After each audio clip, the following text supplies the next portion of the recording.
If you'd become part of the royals, well, I wonder to what extent Meghan in the States, did her American Hollywood friends start curtsying to her? Well, it's interesting with Meghan because obviously she has gone through a journey, shall we say, because if you go back a few years, she was a likeable, quite perky actress who appeared in Suits, but she wasn't an A-list actress by any stretch of imagination. She would, I'd say, middle of the B-list. And if she hadn't met Prince Harry in London, then I don't know, maybe she'd have gone on to appear in a few more shows like Suits, but I don't think we'd be talking about her now. The fact that she has become one of the most famous women in the world owes itself to two factors. First of all, of course, the marriage to Harry and the subsequent elevation and the departure from the royal family.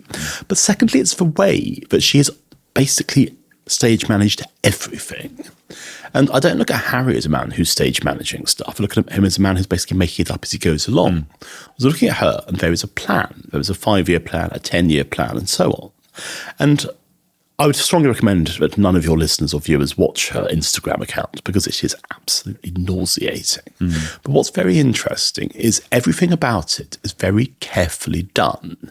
There is not a hair out of place. There isn't a little cheeky look at camera which hasn't been carefully choreographed beforehand. And of course, she's an actress, and good actresses, and she clearly is a good actress, are adept at presenting this facade of friendliness and accessibility.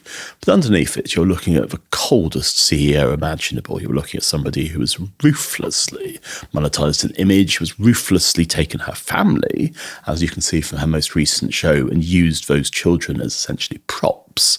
And you think to yourself, you've got to admire it, because it's very easy to sneer at her, to make sexist, racist, xenophobic comments. But you think to yourself, no, why would you do that? That's just stupid. What you do instead is you look at her, same way you might look at a man like, say, Rupert Murdoch, and think, play what they're doing, criticise them not for their personality, but criticise them for what they've actually said and done.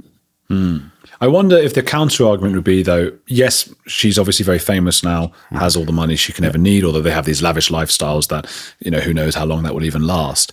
But she's failed at what she wanted most, which was, I think, to convince the public not only of her likability, but of her great intellect. And I understand what you're saying. As a businesswoman, she's obviously succeeded in many respects. But every time she's tried to do anything for Netflix, Spotify, any of these things that doesn't involve digging out the royals, because that's all anyone really wants from her, it's completely flopped and failed critically and the popular vote. But what's interesting is, as I found to my cost, she has these absolutely rabid fans, and they call themselves the Sussex Squad. Yes. And I've been trying to work out who these people are, because I assumed initially they were bots. I genuinely assumed they were some sort of computer program that has infiltrated social media, but they're not. What I think it is a kind of weird ragtag coalition of people who genuinely love her and genuinely think that she is the best thing ever. And these people think that because she is a woman and a woman of colour, that anyone criticising her is racist and is misogynistic. That's the first supporter she's got. The second sort of supporter she's got, those who just want to fight. They're the kind of people who see what's going on and I think would equally have gone in against her as well. And the third category is simply people who think that she's wonderful and that she is somebody who should be praised and that she is somebody who has something to offer, and that people like me who publicly criticised her are jealous.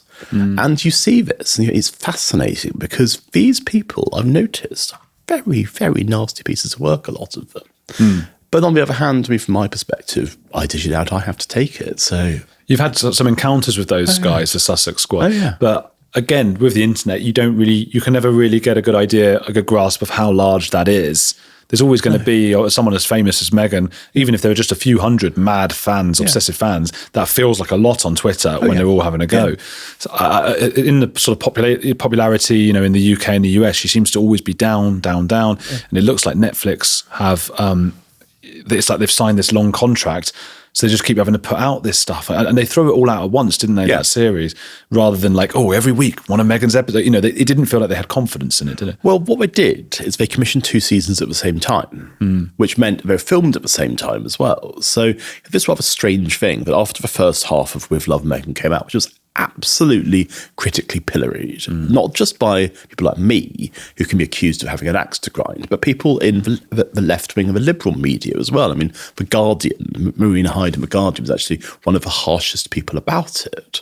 What I would say to my dear chums in the Sussex Squad is, why don't you go after Marina Hyde? Why don't you go after... Well, I'm sure they will. I'm sure they do.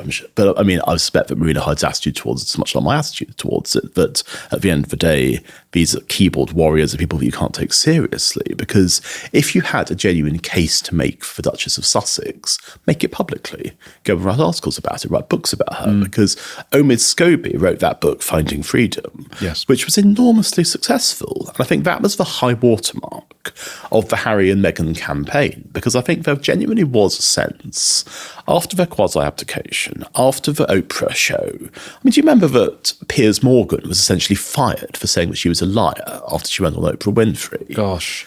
And that now seems incredible, because that was when, generally speaking, the tide of public opinion was with her, that she was felt to have been this wronged figure. And then the royal family fought back with that brilliant line about recollections may vary, which apparently was Kate Middleton's line. Yeah. So that shows that there's a very savvy brain there as well. That's interesting.